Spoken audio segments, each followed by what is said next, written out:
knew that on Thursday night, for whatever reason, it's very distinct advantage of the team that is in the plus.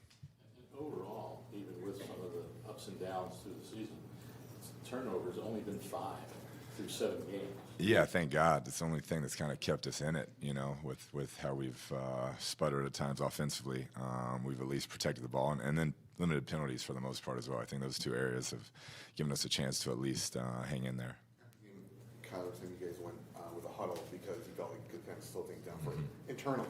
How Yeah. much do you think it helped, and how much do you think that kind of could rectify with the offense? Yeah, I think it helped having some new pieces in there. There's no doubt. We want to slow things down, be able to identify where everybody's supposed to go. You saw at times we burned some timeouts, getting late in the play clock, which we knew would be an issue for the first time actually doing it. But I felt like it was a positive.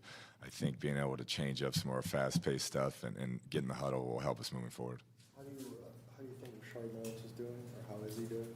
Yeah, it's a shoulder. I don't know the exact timetable yet. They're examining him, but it's unfortunate. I mean, he was playing at such a high level this season, and just had a couple injuries that have slowed him down. But hopefully, it's not too long-term of a deal.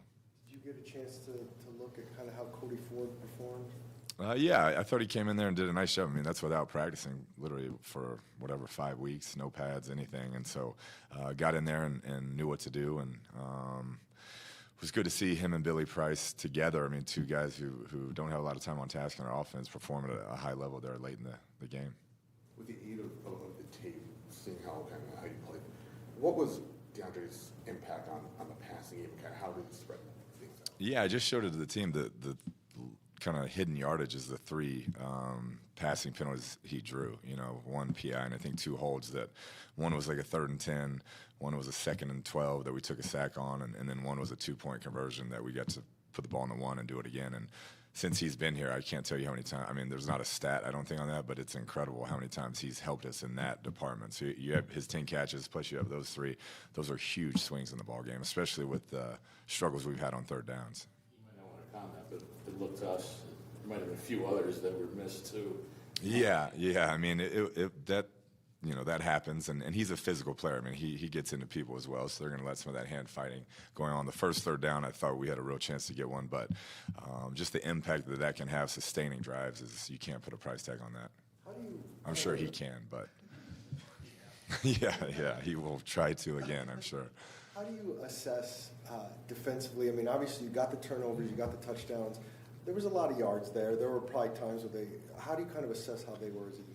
Yeah, they made the plays when we had to, and we talked with VJ today just about some of those yards late. It's you're just trying to win the game at that point, so you're giving up some of those checkdowns to Kamara, who can take any check down and go the distance, and you get in a tough situation just trying to sustain and win the game. But there's definitely some big plays that we haven't been giving up. You know, the shallow to Kevin White, the post early, we haven't been doing that thus far, and so we got to get that cleaned up. But the 2, touchdowns almost back-to-back and the interception in the end zone were really kind of game-changing, sealing plays, if you will.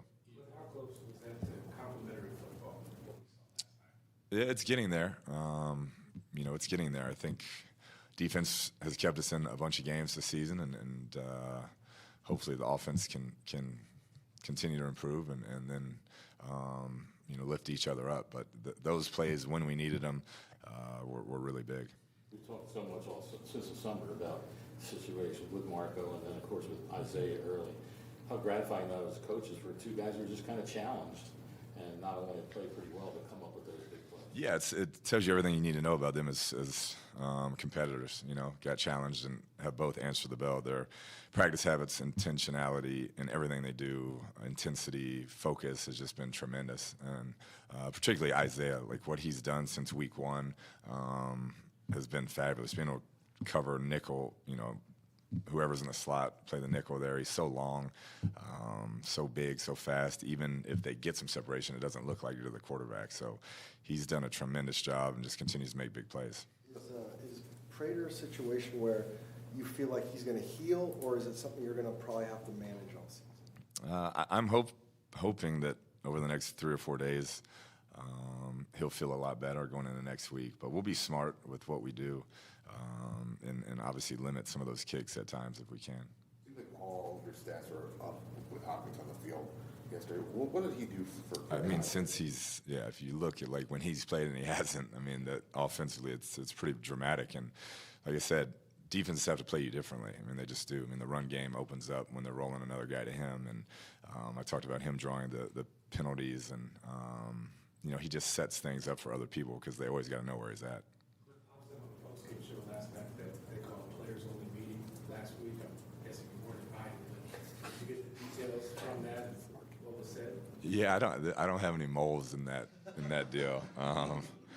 But it sounded, I could hear a little yelling as I was walking out, so I think it was pretty intense. But it was good to see the guys I know that probably spoke up, backed it up. The Hops and the Buddhas and the guys that were out there making big time plays yesterday. So again, Kyler speak first. Is that important for him to do that? Yeah, I think so. I mean, he's the leader of this team, and as we all know, as he goes, we go. I mean, he's that type of a talent, that type of player, and it means that much to this football team. So I think that was a big step. Even though it was one game, there's a lot of football left. Do you feel like yesterday was kind of one of those games that could have set the tone one way or the other?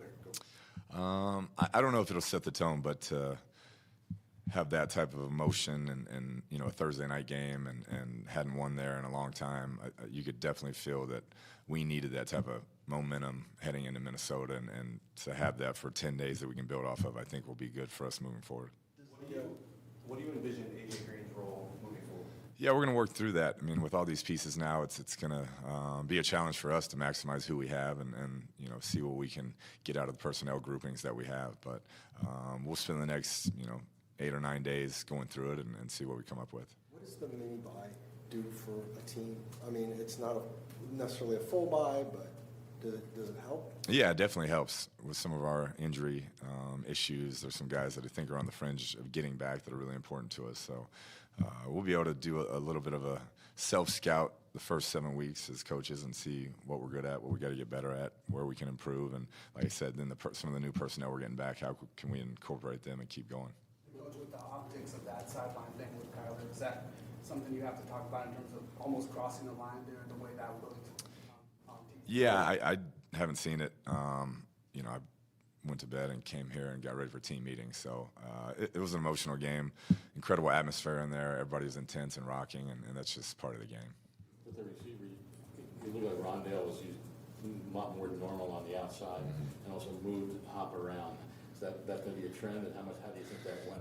Yeah, it'll be game plan to game plan. Like I said, we're going to see how we can utilize Robbie as well and these other pieces we have and go from there. But we just got to keep being creative in ways that we use all those weapons we have. I think that's the main thing, and make sure we're doing things that they do well. What hasn't been working with AJ this year?